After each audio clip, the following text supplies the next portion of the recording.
I am pumped to introduce my guest today. It's a good friend of mine, and we like to nerd out on content all the time. So, this is going to be a fun conversation. She is the homeownership and financial education advocate for those who are looking to build wealth through homeownership. She graduated with a degree in production and journalism, which she now uses to launch her own personal brand. She is the mortgage advisor at UMortgage. So, I'm honored to introduce my guest, Nicole Peraino. Nicole, welcome to the show. I have to remind myself to be exactly who I am. And everyone always says, like, be yourself, lean into who you are, but people really don't. That's really the whole goal of being on social media anyway. We're not trying to like jam all this information like down people's throats. Really, the point is to connect with people. So you have to be very vulnerable. If you are going to share knowledge, that is great to share knowledge, but please just make sure you frame it in a way that people know why they should care. If you could travel back in time, what's one piece of advice that you would give that Nicole? I would tell that person to do what I'm doing today, which is... I want to start with your background in journalism and video production, and this is something you majored in. So not a lot of people usually come into content with a master's degree, if you will, in the craft. So kind of walk me through, what is it that you learned in your experience there, and what have you been able to apply to the shorter form, more handheld version of that? Yes, great question. So when I went to school, it was 2010 to 2014. So the content as we know it, like TikToks and Reels, were not really existing. The big thing when I was in college was blogs and multimedia type blogs. So a big project I had worked on was like creating a blog. So everything from HTML to CSS to like standing up the web page and then putting articles that I had written, whether like interviewing people or writing like BuzzFeed type articles, like listicles, photos and videos and everything like went into there. So it was more of like a multimedia approach to everything. Wow. So you were doing content before it was easy. Yeah. Oh my God. Yes. Yeah. It was like, I had to like whip out the whole DSLR camera. Like the phone cameras weren't where they are today. It was like, you could do stuff on your phone, but it wasn't like, there was no cinematic mode on the iPhone. Yeah. So right. It was like, it was difficult. Yeah. You had to take the SD card, plug it into the computer, transfer the content off, maybe edit a little bit or tweak and then post. Yeah. So it was like crazy. But I would think what I learned in even journalism, whether it was writing or interviewing people and putting out like short form, like clips for media, for television news, or like on magazines were like starting to get online too. But I really learned the importance of the hook, which is still a very important thing today. So that's the first place I started to learn like what a hook really is and why it's important to capture somebody in those first few seconds. Now, this wasn't like TikTok and Reels, but it was still, if they were reading an article or they were reading a blog that you were publishing and you didn't catch them in the first sentence or two, like they're going to scroll away still. They're going to leave your page. Yeah, that's interesting. Yeah, because whenever I think about hooks now, I always compare it to modern media or just media in general, in the sense of you're really acting as your own kind of media company. You're fighting for attention because every other person is their own media company and it's their own way of trying to capture your attention. And so you have to be unique and you have to have your own angles and you have to have your own hooks. So you really are like your own CNN, your own MSNBC or whatever, and you have to think as though you're a journalist and find that hook. What are some tidbits and strategies with that hook? How did you take that long form content and know where the value in the story is? There wasn't really like a formula. One of my favorite journalism classes was like lifestyle journalism. I forget exactly what they called it, but it was not like hard news. It was more like lifestyle journalism and telling about human interest type stories. Right. And that's the one I really gravitated towards the most.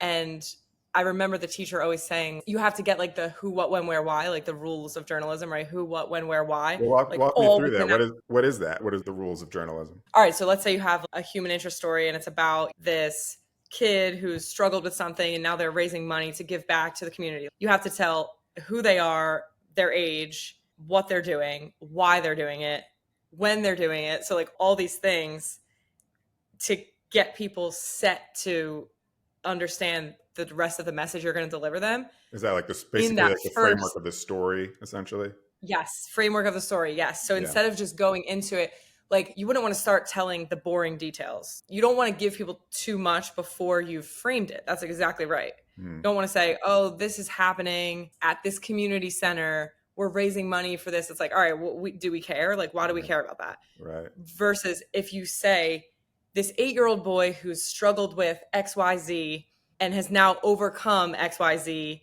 is raising money to give back to his community, his fellow people who are struggling. And it's so important to him. And that's why he's doing that this spring. And that would be your hook to get people like, oh, okay. Even something as personal as you can get about the character or the person you're telling the story about.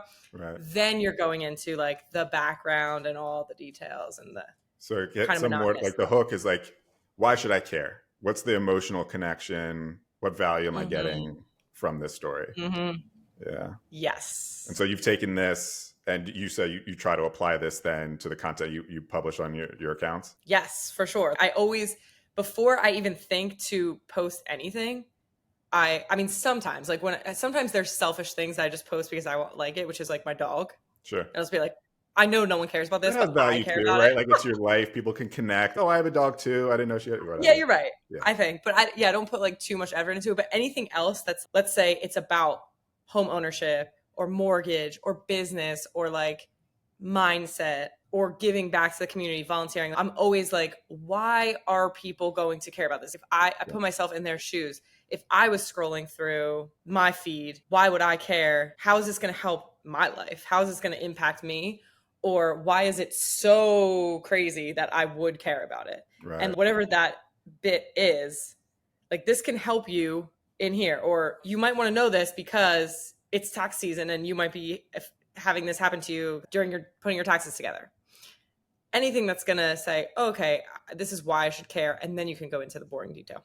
Yeah. That's good. Yeah. Understanding the value prior to creating the content so that you understand how to frame the content itself. Yes. Love that. What I love that you've been doing lately, and this is kind of slightly some inspiration for why we're even talking today, is one way that you've been creating content is by doing Instagram lives or just, having interviews with people and then putting those out as lives. What was kind of the inspiration for that?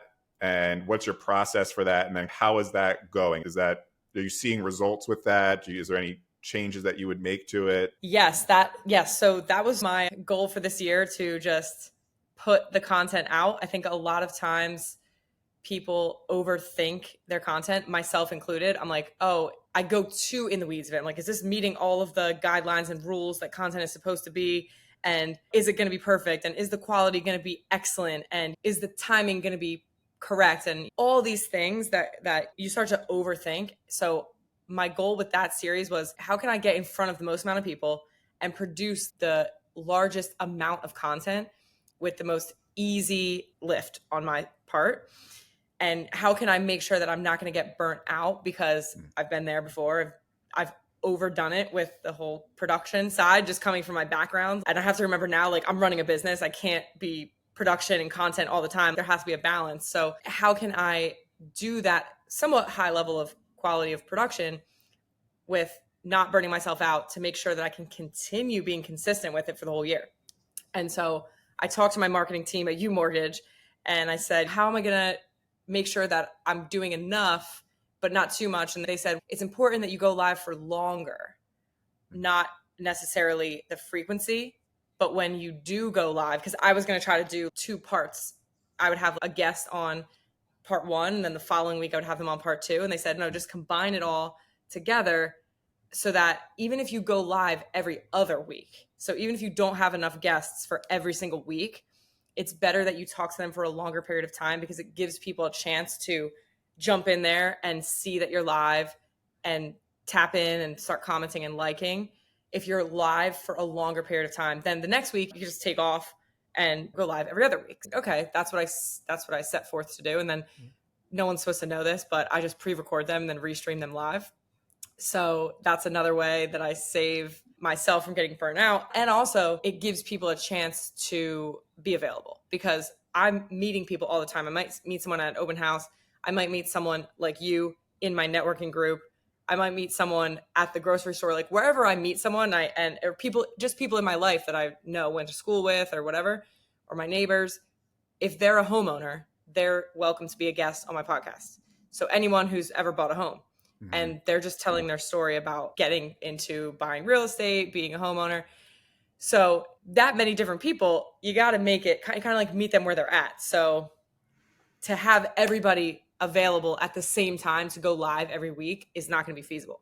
Yeah. But to pre-record it and give them a couple set times of the week is feasible to be able to do. And then just stream it live at the same time. So it's consistent for the audience to know when we're going live. So I think it's a little bit early to tell for like results, but results meaning, am I like getting leads from this? Am I getting clients? Are people commenting like, yeah, I'm ready to get a mortgage, I want to buy a home? Not necessarily no, but it's keeping me top of mind in the little Instagram feed because I'm always live every other week and people are just hearing me talk to people about buying homes. So they're putting two and two together. That point is, I feel like there's so many passive spectators to content that aren't maybe like liking and engaging with your content, but they do see it. And when it comes time for the purchasing decision, like you're saying, you're top of mind. So it's tough sometimes to understand like, the return on investment for the effort, but it really shows its head when someone makes a purchase and it's, by the way, why'd you think of me? And well, it's, oh, I saw your video, whatever, but it's like they never engage with it. So you just don't know. But yeah, sometimes the understanding of the return on investment doesn't really show its head until like months later. It's so true. And you also, you cut shorter clips always from the live streams. Yeah. So that's like easy content to be able to post later on. And it just keeps kind of like a waterfall effect. I have a friend that started a podcast that is just like, it's her and her other friend just talking. There's something about just being a fly on the wall to a fun conversation that's also valuable and like entertaining. Yes. Because goes back to that connecting with people. Like, that's probably what I need to do even more of with when I'm talking to these people, like just be more natural and have a real conversation. Because when your real self comes out, like people feel like there's something they're going to connect with and like about you, and then they're going to want to follow more. 100%. So this is actually what I thought right before this pod was the value that I want to give my audience is whatever nuggets can come from the conversation. So it might be you say something valuable, or we discover something together, or I jump in with something valuable, whatever. So there's that. But also the secondary value is I want my audience to like me.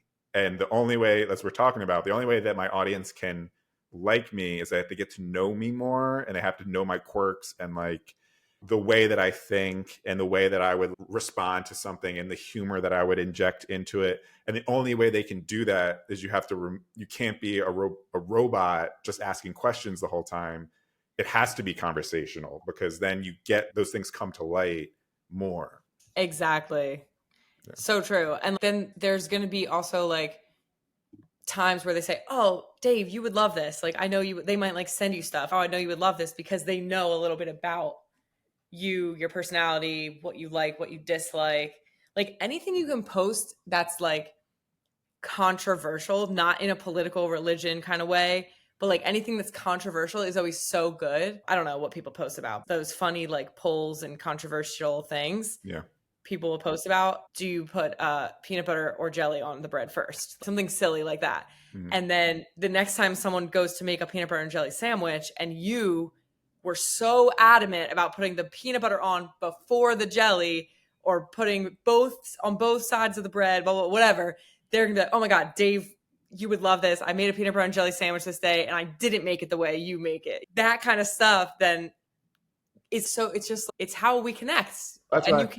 If you can do it to the masses, why not?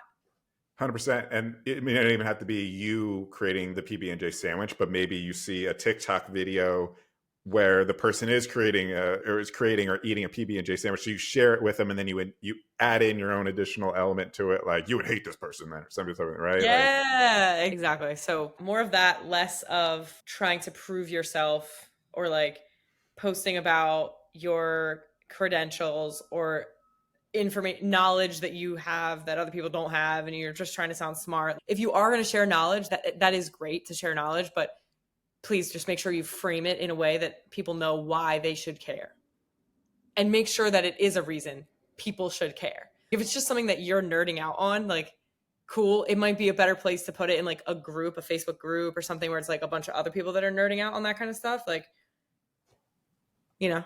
Yeah. No, that's funny you say that too, because there's times where I'm like, oh, this does hit a passion of mine and I am nerding out on this. And I'm like, oh, I should post that.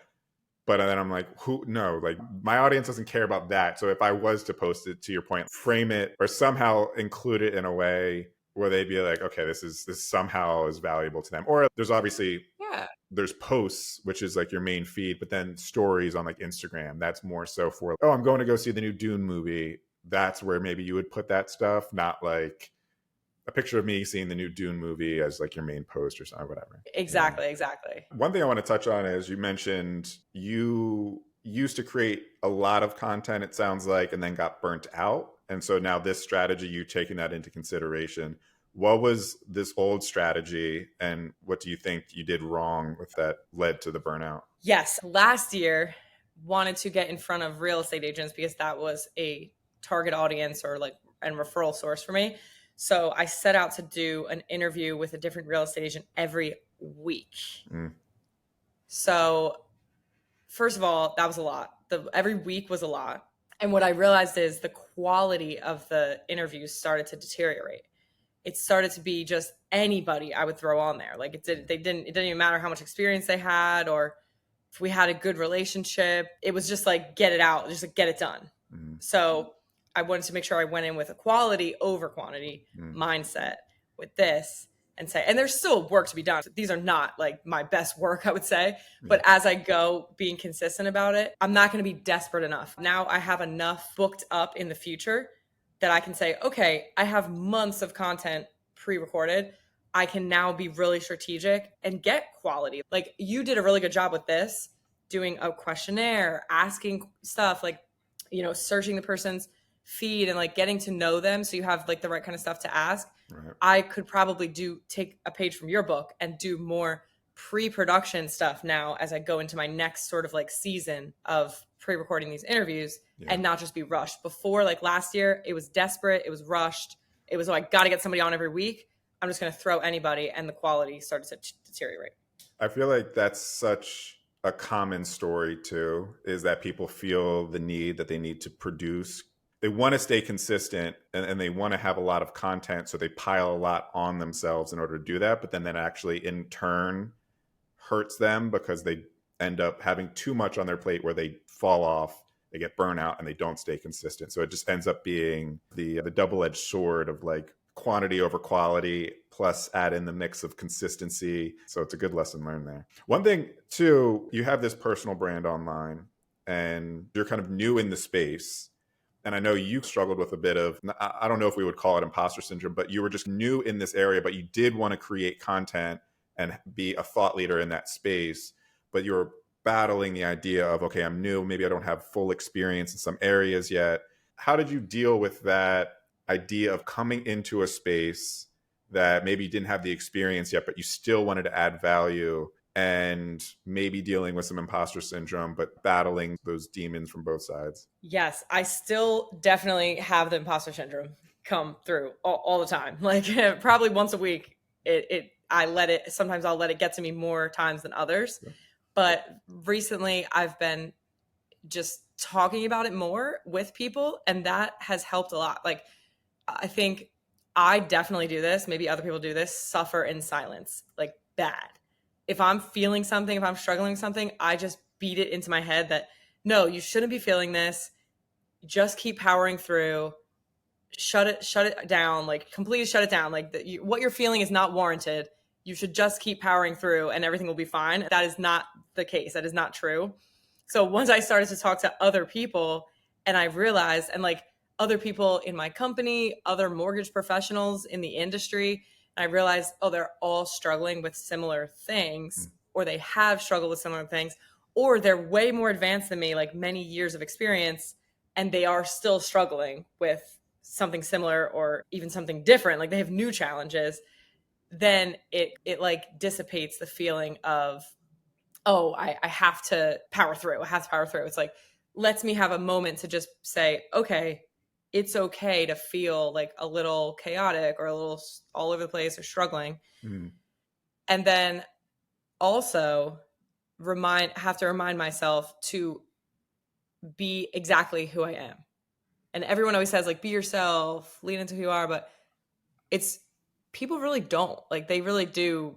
They don't remember what makes them genuine, I think, and what makes them really unique. So for me, like, it's dancing. And I always thought, oh, I love dancing, but it's goofy or silly and people aren't going to take me seriously. That's what I always thought growing up and like getting into my career for the first time. I thought, oh, people aren't going to take me seriously. Like, they're going to think I'm just some funny person that can't really help them or isn't professional. If I'm a very expressive person, and then I have to keep reminding myself, like, I'm not even to the point where it comes natural, but I have to keep reminding myself that is what makes people gravitate towards me. And in order to not feel the imposter syndrome, I just have to back it up with facts and knowledge and keep learning and keep getting better and keep asking questions and keep refining my knowledge for the industry and how I can help people, but also don't lose sight of what makes me unique and me, because that's what ultimately gets people to connect to me, to even then be able to transfer that knowledge and educate them and help them. I love this point here, because basically what you're saying is,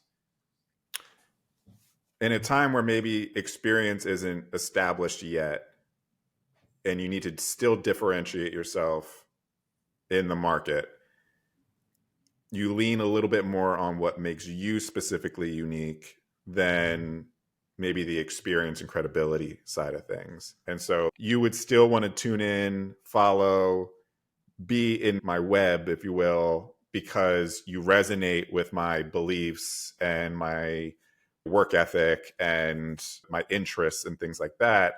And you know the experience will come over time, but maybe someone who is a professional and does, or farther along in their career, who has that experience, but you can't connect with them on the like side of things. You can trust them, but you don't necessarily maybe like them, then you're still not vibing with them. So you can still, if you can win their hearts, then eventually you'll win their minds, type of thing.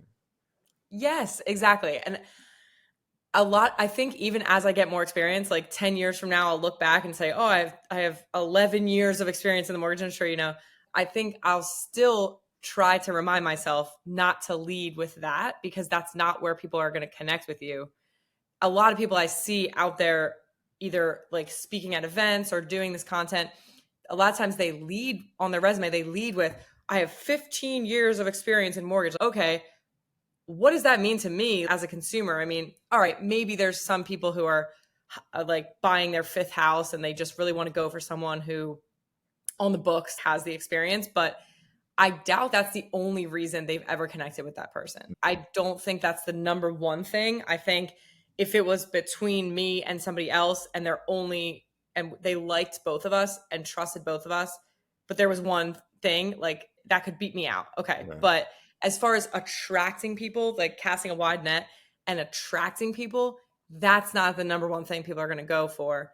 If anything, I've had many, and I have to remind myself too, like all the people I have helped already just in my first year of doing business, they've not asked me for my resume or my accolades or how many years of experience have you done mortgages for. They just liked me and they trusted me to guide them. And they knew I had other resources in my company that I was going to get them the right answer to the whatever question or concern they had. And they knew I was going to guide them down a path to achieve what they want to achieve. And if anything, at the end, they almost say, wait, I didn't even know you were like not that many years in the business license. Yeah. So it's like an afterthought a lot of times for That's people. An interesting thought. Like, it's almost like the initial attraction is that they just like you. And then later on, you can build that trust over time, but they're initially going to be bought into the concept of Nicole. And then, yeah, I'll buy from you over time, because trust is earned over time anyway. But I initially am going to like subscribe to the concept of Nicole just because, I like what you're doing. I can see that you're consistent. I'm checking you out in terms of like your social and see that you're consistently publishing. This person seems credible just from the sake of the fact that they're showing up. And then, Yes. yeah, the credibility of like, all right, what are your credentials? What's your resume look like? That's the afterthought that you can sprinkle in over time. Yes. And usually it actually just gets them to, usually people they start by saying, oh, I've seen your stuff. I've seen you've been posting. You look like you're killing it. Even when I wish people happy birthday, like we might talk once a year, but they always say, congratulations on this. Happy for you. You look like you're killing it, because they're just constantly watching, even though they're not commenting or liking ever. Right. So those are the people that like will reach out with a question. Hey, I see you post about this stuff. I had a question about XYZ as it relates to real estate or home ownership. And if I can find the answer for them, now they trust my credentials. If I couldn't find the answer, if I was just like faking it out there, they would come to me with questions and I'd be like, I don't really know. Or I gave them the wrong answer. Like that would just diminish my credibility. Yeah. But as long as I can provide them the answer to what they want at the time they want it, then usually the rest goes pretty smooth. It's interesting too, because it's almost like it's like Google, right? Google doesn't actually publish anything technically. It just gives you the answer. It directs you to the source that has the answer. So like Yes. you subscribe to Google because it's the easiest path to getting what you need. And so you put value into Google, but it doesn't technically publish the content itself. It's just like the resource to find the resource. It's like a super connector, which is what we all strive to be, a super connector where somebody searches, inputs something, and we get them to the right place. So that's the idea, right? If you don't have necessarily like the experience or the knowledge early on, maybe lean on your ability to find it and be that connector. And that's the value. You turn the value knob up by being just the person who can help direct you to where to find or direct you to the knowledge, instead of having it yourself, essentially. One thing too I want to talk about, because you mentioned you're crushing it online and people are commenting about how often you're publishing and the quality of the content, all that kind of stuff. And that's one thing I love about what you're doing, is how consistent you are and how much you change up the content, the types of content you're publishing, and everything that you do publish really has a good story behind it. How are you approaching your content strategy? Is there a strategy behind it, or is it more so whatever you're feeling that day? Because you're not even, you publish posts, you publish stories. How methodical is it? And how are you able to stay consistent with your content? Is there systems in place, tools that you use, things like that? I wish there was tools, honestly, because it's kind of difficult sometimes to do. I do it all just manual, but I feel like the manual, it just comes out the most natural for me, or like in the moment. I use like I have my notes and my to-do list where if I think about something I really want to write the caption, I'll write the caption for it and I'll save it so I can just copy and paste to every platform. But honestly, I probably could do better there too. I don't even change the copy or the written copy. I don't change it from platform to platform, like LinkedIn, Facebook, Instagram. I do the same exact thing, except maybe minor tweaks, like just depending on the platform, like hashtag or not hashtag. Right. But you actually helped me with this when we met a long time ago. You were talking about like the content pillars and the themes and the reasons people object to working with you and how you can like speak to those things. So I still need to do better on that, but at least the content pillars, I've been thinking a lot more about it. So I just try to bring my actual real life to light on social media. And that's been my thought process and like strategy, is just every single thing I do is content or can be content. So whether it's like dancing, I like dancing. Okay, I'll post about it, but I also will give insight into what I am feeling or thinking about. Mm-hmm. And then whatever it is I'm feeling. Doing my Spanish lesson, like that is something I do every single week. And it has helped a lot. Like it has helped me connect to a lot of people because they reach out and they say, oh my God, I want to take Spanish lessons like that too. Even dancing, they're like, I want to dance like that too. So anything I can put out there that I feel like is going to start conversations with people. Because that's really the whole goal of being on social media anyway. We're not trying to like jam all this information like down people's throats. I need to do a little bit more of that information giving, but I get so nervous because I'm like, I don't want to be that person that is just like constantly spewing out facts at you. We really, the point is to connect with people. So you have to be very vulnerable. Like, I'm putting myself out there, like speaking in Spanish. Like, I sound ridiculous, but it helps connect with people. And that's really what I want to do more of, is put stuff out there that is helping connect with other people. Same with Women's Month and these stats, which who even knows, honestly, if they're legit or not, but these stats about women own more homes than single men, or than single Americans. Women own more homes than men when it comes to like single people owning homes. So like that's something that's like a little bit of information fact, but I try to make it fun, and people love to celebrate and cheer people on and cheer ourselves on. Yeah. So anything like that, just keeping it like very honest, real. So anything I can think of in my life. And then it makes me think, oh, I think I need more stuff going on in my life. Like maybe I work too much. I need more, like I need other stuff to share. That's not just work. So yeah, that'll be too. Like, oh, I'm starting this new hobby. Like I'll post about it. Yeah, one thing I've heard recently was, your personal brand is just the digitization of your reputation. And it's, what is your life? And then it's just digitized. And so like you're saying, you have Spanish lessons. Like that's content, but you can wrap that in something that, well, one, that helps people relate. Like you're saying, people are reaching out to you to say, oh, I always wanted to learn Spanish, or like, good on you for learning a new language. Like I can see your work ethic. You learn more about you that way. But then there's times where I think you take that concept and then you wrap it in a story that adds value to people. So it's, oh, learn about my life, but also I'm going to like also sprinkle into this recipe a lesson that you can take away. And this is one thing too. I saw you mentioned this post like the other day. You did more like a dancing post with the new Beyonce song, which I love. And I love that post too, because it was, okay, we get to know you more. You mentioned you, and for those who aren't aware, it was a dancing post to the Beyonce song, but then wrapped within a story where it was like, hey, going through some things in my life. What helps me is I like to dance, and that helps relieve stress. And so like we connect with you because, one, it's a popular new song. Everyone loves the new Beyonce song. It's also like get to see your fun side. Also, it's a vulnerable story about going through some hardships, what everyone can relate to, whatever. So it's multi-dimensional. I think people think, oh, I don't want to post like TikTok dances. Well, okay, if the post is just you dancing, sure, yeah, don't just do that unless you're a TikTok dance account.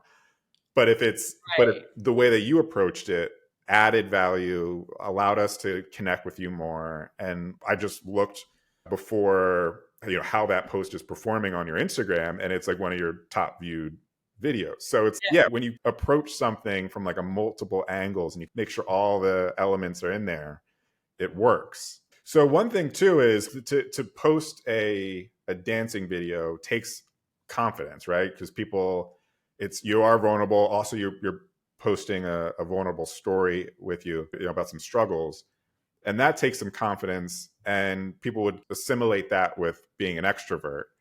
But you mentioned to me that you're more introverted, correct? So like how has that been with being introversion is usually like, I want my life as hidden and compact as possible, and I don't want to be the center of attention. But the social media and being vulnerable publicly is the opposite of being an introvert. What's that battle been like for you as you try to publicize your life? So I definitely am. I love to be the center of attention. I am that person. And that's something I've come to terms with, that I used to think, oh, I'm not a selfish person. I don't like to be the center of attention. And then as I got older, I realized, yes, I love to be the center of attention. And that can be one of my biggest strengths if it's used in moderation and balanced out. Obviously, if it's overexerted, it can become a weakness. But someone told me recently about this term, ambivert or something. Ambivert. It's like where you like to be an extrovert when you're in public, but you also love your alone time. which I'm starting to believe that's really most people. I don't know if there's truly extroverts out there, but I guess there are, like, people who always want to be with someone. When I'm out in public, I'm an extrovert. If people are there, I don't have a switch that can go like dial it down to like medium. It's either 0 or 1005. That's my energy level. There is no like, oh, let me just be a fly on the wall. Let me just not ask for everybody's life story that is around me. Yeah. So that exerts a lot of energy when I'm in public with people and when I'm in person with anyone. It exerts a lot of energy. So when I'm away from people, I have to be extremely alone. I'm not like, I've never had a roommate or lived with anyone except like in college where I had to, which was the worst time. I didn't like it at all. But at least I had my own room where I could close the door. I need to be like completely alone, and I'm not the person that's going to call up a friend and say, "Oh, how was your day? How's everything going? Oh, I'm struggling with this," which is going back to why I probably suffer in silence a lot, because I don't have those friendships where I call someone up and say, "Hey, I'm feeling a little bit down today," or "I'm feeling overwhelmed. Right. What should I be doing?" That's what a therapist is for. So I need to get back to that. But Sponsored by yeah, BetterHelp.com today. yeah, exactly. That's what a therapist needs to be for. Yeah. So yeah, I'm not like that kind of extroverted person where I need to always have a buddy to talk to or like text. Once I shut it off, I shut it off. And I'm totally good being in silence, alone, nobody bother me until the next time I'm at an event or with someone, because then I need to rejuvenate myself. I need to recharge the battery so I can give that full energy like I do. Do you find that content then, because you mentioned you don't really have that person to, spill your emotions to or evaluate what you're feeling to, do you find that with your one post that we talked about where you were honest through that, it was almost like a diary entry? Do you feel that creating content or the process of creating content is almost therapeutic, or acts as that buddy to communicate what's going on in here and in here? Yes. I never thought about it that way, but actually, yes, that's like spot on. Yeah. I think like things I'm feeling, I want to write about them or journal or use it as like a diary. And then I'm definitely not afraid to like put it out there because I like connecting with people. I'm just not as good at doing it. I don't know. I guess that does achieve what you're saying. It helps me connect with people because it also helps fulfill my creative side. Mm-hmm. Because like mortgages, there's no creativity in doing mortgages, but marketing myself and doing events and branding and like helping other people, helping other like real estate professionals, I get to like tap into my creative side, which I've always loved. So it lets me have that creative outlet and sort of therapeutic and connect with people. So that's probably what I love about it so much. Yeah. Sure. It fulfills like a lot of those needs for me. And of course, long term, it helps grow the business. So For sure. it's like a win. Yeah, I've always thought about this idea of it, the process of content, of creating content is therapeutic. And then somewhat of like, when you are looking at your content strategy, part of the content strategy is to reflect on your life and see, okay, why am I qualified to speak on this topic? What are some stories that I can inject into my content to help deliver what I'm trying to say better? And so it's very reflective, and you need to be honest with yourself. You need to understand who you are. Also, when you talk about authenticity, you need to know what it means to be authentic. Like you have to know what type of person you are and be honest with yourself. I really shouldn't be producing this type of content because it's just not my vibe. It's not who I am. It's not authentic to me. But you have to understand self-awareness about that to know what is authentic. So it's such a therapeutic thing because you have to go through, you talk about therapy, like it really is. I feel like people who go through therapy are probably the best content creators because they understand themselves so well. You just have to take that and translate it into content, essentially. So true. Yeah.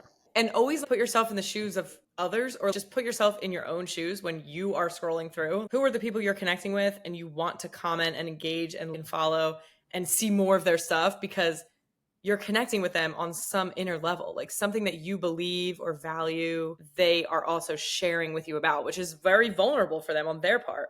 And you're connecting with it on the other side of the screen. Why would you assume that other people are not going to connect the same way you do? Like, we're all the same. That's like the biggest misconception of humanity, is that like everybody's different than me. But no, they're all exactly identical. Like, whatever you feel embarrassed about, they feel embarrassed about. Whatever you feel ashamed about, they feel ashamed about. Whatever you feel proud of, they feel proud of. Whatever you value and fear of missing out or not having enough of, they fear the same things. I feel like that's an element of just like ego in there. Like, you almost think so highly of yourself. This is actually, I'm reading the book. What was it? The Subtle Art of Not Giving a Fuck. Ooh, I And have it. Okay. you have to read this because it really speaks to this concept of the ego and thinking so highly of yourself that you think you're so special, that your problems are unique, that, oh, it works for the other person, but it won't work for me because I'm too special, that I have a unique circumstance. But like you're saying, everyone, pretty much the world in human society, it just balances out, and everyone's really facing the same things. If you just speak to your own story, a million other people are going through the same thing. But it's that ego to think like, no, there's no way anyone else could possibly be thinking the same thing as me. Yep. Yeah. Well, this has been great. And what I want to end on today is, you've been creating content and had your personal brand for a while now, but I want you to think back to day one, Nicole, when you were first starting, when you really had that motivation to start publishing content. And you're probably bright-eyed and bushy-tailed as to what the future will hold, and you didn't really know what you're about to get into. If you could travel back in time and talk to that Nicole, what's one piece of advice that you would give that Nicole? Oh, so I would tell that person to do what I'm doing today, which is stop overthinking it. You're not that special. Whatever's coming to mind, whatever's first coming to mind, post that. Don't try to put so much high quality production out there. Like, don't let perfect get in the way of good. Love it. Well, Nicole, thank you so much for being on today's show. This was great. I think the takeaway from today is, get out of your own head. Everyone else is facing the same problems. You're not that special, but find what does make you special and lean on that. Yes. Yeah. Yes. Cool. All right, Nicole, I appreciate you. Thank you so much. Awesome. Thank you. This was great.